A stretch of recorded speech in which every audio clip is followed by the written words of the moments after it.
This is my 3D printing setup. It's simple, it's easy.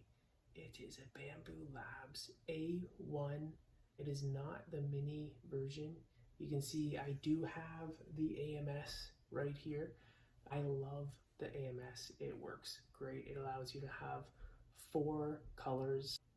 You can do multicolored prints, although they do use a lot of filament, but you can easily swap between colors between prints and you don't have to manually do things. So it is a good setup. It's worth the money in my opinion.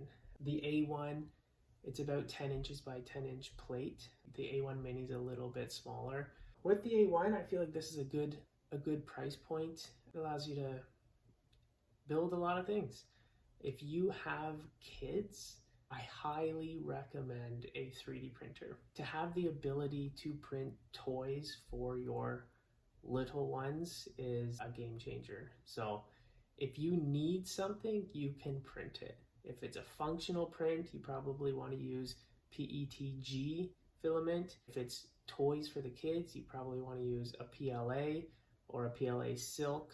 There's also tricolor PLAs, things like that. You can get some pretty toys.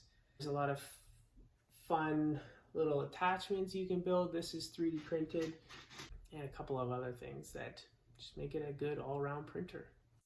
Every tool, printer, and filament I use is listed at the top of the description below.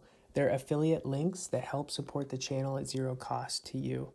Grab your gear down there, hit subscribe, and I'll see you on the next build.